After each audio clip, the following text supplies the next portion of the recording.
Assalamualaikum warahmatullahi wabarakatuh. Selamat pagi menjelang siang untuk anak-anak sekalian. Semoga anak-anak dan keluarga selalu sehat dan dalam lindungan Allah Subhanahu wa taala. Izinkan sebelumnya Ibu memperkenalkan diri. Nama Ibu Rahmah Mudah. Kalian bisa memanggil Ibu dengan sebutan Ibu Mudah. Ibu mahasiswa PPL dari UIN Antasari Banjarmasin. Untuk beberapa kali pertemuan ke depan, kita akan bertemu dan Ibu akan menggantikan posisi Ibu Nurul sementara untuk memberikan materi kepada kalian, namun masih dalam pengawasan Ibu Nurul. Ibu harap kalian mendengarkan penjelasan yang akan Ibu berikan dan mengerjakan tugas-tugas yang akan Ibu berikan nanti. Salah hilaf mohon maaf. Wassalamualaikum warahmatullahi wabarakatuh. Assalamualaikum warahmatullahi wabarakatuh. Hari ini kita akan memulai pembelajaran akidah akhlak yang pertama pada kelas 12.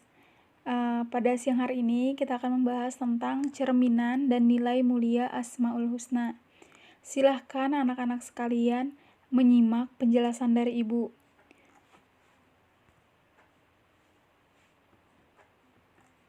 Asmaul Husna artinya nama-nama Allah yang indah, baik, agung, dan mulia sesuai dengan sifat-sifatnya. Dalam artian perkata, asma itu berarti nama dan husna berarti yang baik atau yang indah. Jadi Asmaul Husna adalah nama-nama milik Allah yang baik dan indah. Berbagai perilaku dapat kita lakukan sebagai cerminan dari Asmaul Husna. Dengan Asmaul Husna kita mengusahakan kebaikan sebagai cerminan tersebut. Pada pembahasan bab pertama ini adalah pembahasan tentang Al-Afu, Al-Rozak, Al-Malik, Al-Hasib, Al-Hadi, Al-Khaliq, sama Al-Hakim. Namun kita akan mendalami tentang Al-Rozak, Al-Malik, dan Al-Khaliq saja.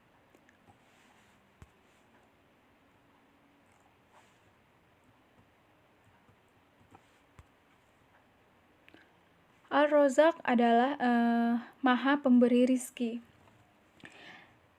Nama Ar-Rozak merupakan nama ke-18 dari Asmaul Husna.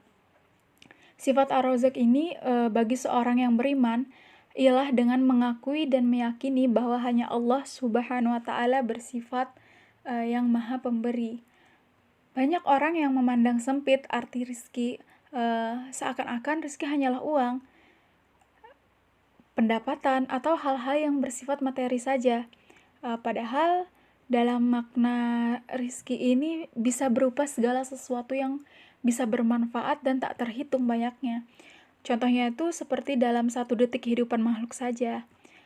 Rizki yang dia dapat bisa sangat banyak, mulai dari kehidupan itu sendiri, penopang kehidupan seperti makanan, minuman, udara, belum lagi ditambah dengan kesempurnaan tubuh yang ia miliki seperti kesehatan, panca indera, akal, insting, dan sebagainya.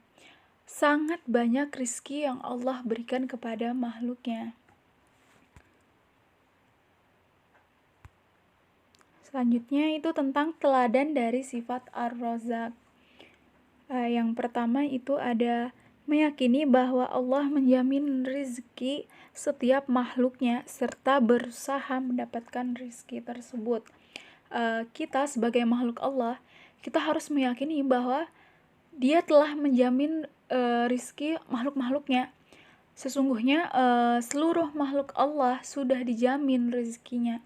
Manusia mendapatkan rizki dengan cara-cara yang haram sekalipun, sesungguhnya Allah sudah menyediakan rizki yang halal. Tetapi sosok yang bersangkutan itu enggan mengambil atau kurang puas dengan perolehan yang ia dapat, sehingga ia merasa lebih memilih rizki yang haram.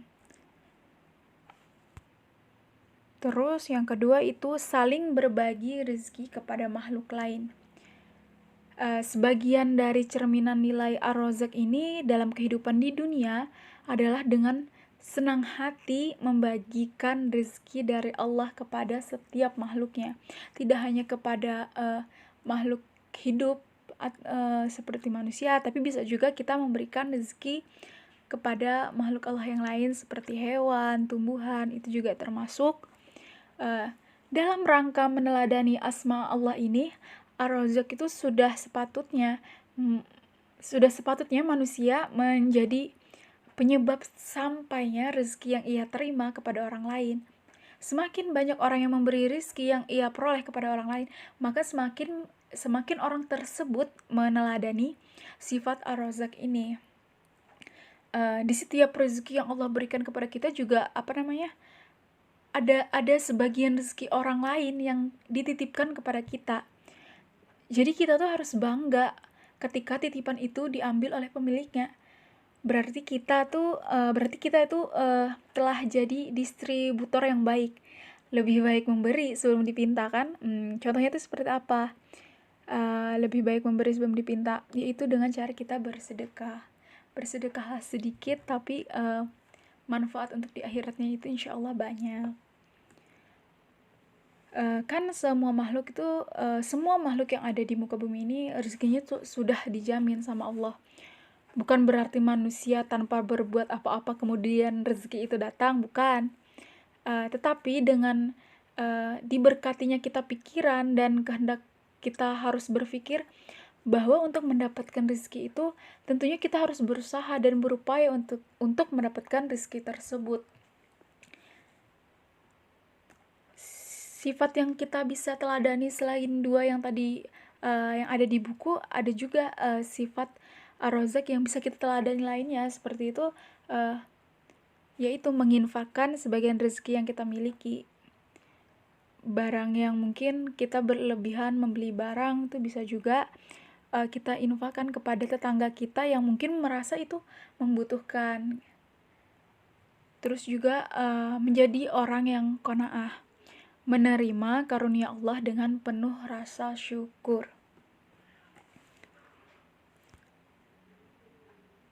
Ya, selanjutnya kita ke Al-Malik, Maha Penguasa.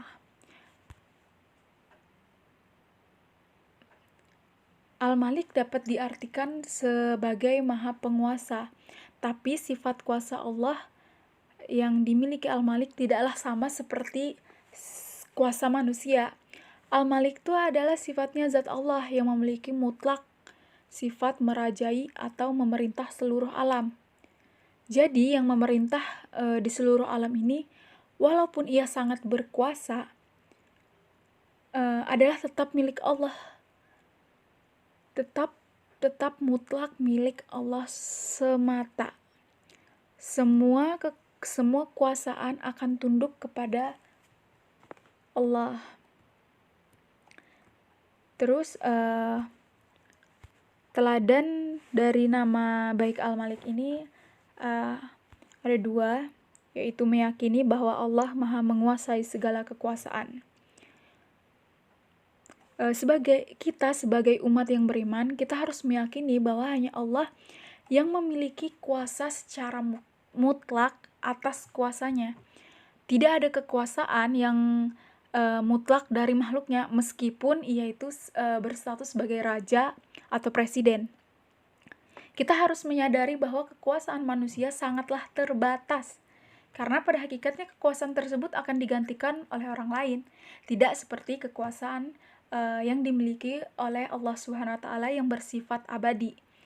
Karena hanya Allah yang menguasai alam semesta beserta bumi, isi atau segalanya.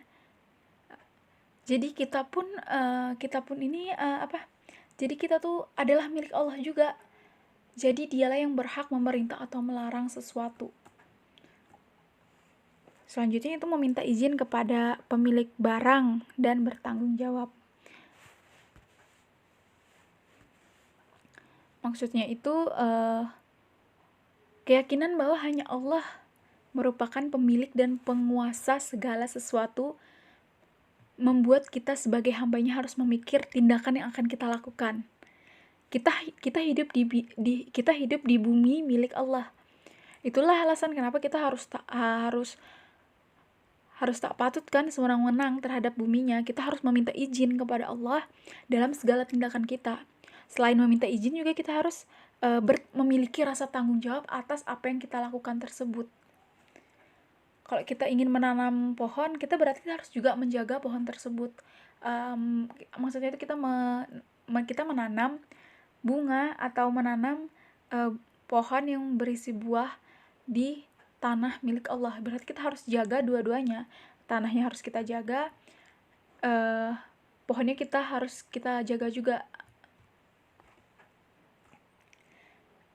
Sifat yang bisa kita teladani tidak cuman yang tadi ada di buku atau yang Ibu sebutkan tadi, padahal juga ada yang lain seperti tidak ada Tuhan yang berhak kita sembah selain Allah. Hanya Allah yang harus kita sembah. Kedua, jadi seorang pemimpin itu tidak boleh sombong. Itu juga ada tanggung jawabnya. Kekuasaan manusia terbatas, sedangkan Allah itu kekal. Dan yang terakhir itu bekerja dengan ikhlas karena Allah semata. Selanjutnya itu Al-Khaliq, Maha Pencipta.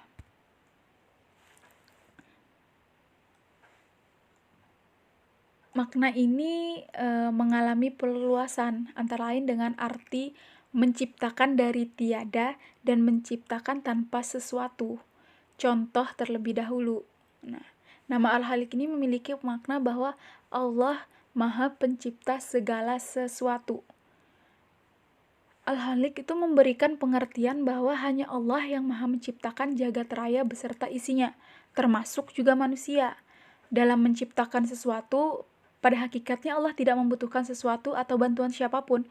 Kalau Allah ingin sesuatu, maka jadilah.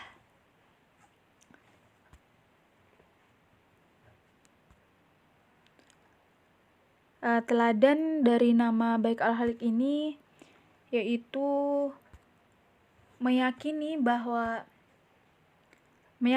Allah menciptakan sesuatu dengan sebaik-baiknya. Kita sebagai umat Islam harus meyakini bahwa Allah menciptakan segala sesuatu dengan sebaik-baiknya. Tidak ada ciptaan Allah yang tidak sempurna, kecuali makhluknya menganggap dirinya itu tidak sempurna. Anggap tentang ketidaksempurnaan ciptaan Allah merupakan suatu wujud ketidaksyukuran terhadap ciptaan Allah. Terus yang kedua itu motivasi berkreasi dan inovasi. Setelah kita meyakini bahwa Allah menciptakan sesuatu dengan sebaik-baiknya, maka perilaku yang dapat menunjukkan cerminan terhadap Al-Khaliq ini ialah kreatif dan inovatif. Perilaku manusia yang mencerminkan Al-Khaliq ini adalah menjadi Abdul Khaliq, yaitu hamba Allah yang Maha Pencipta.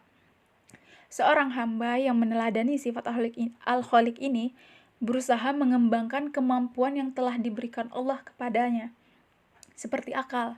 Saat kita memiliki akal digunakan untuk berkreasi menciptakan sesuatu meskipun bentuknya meniru apa yang sudah ada. Contohnya seperti bangunan. Membuat peralatan canggihnya bisa juga seperti itu.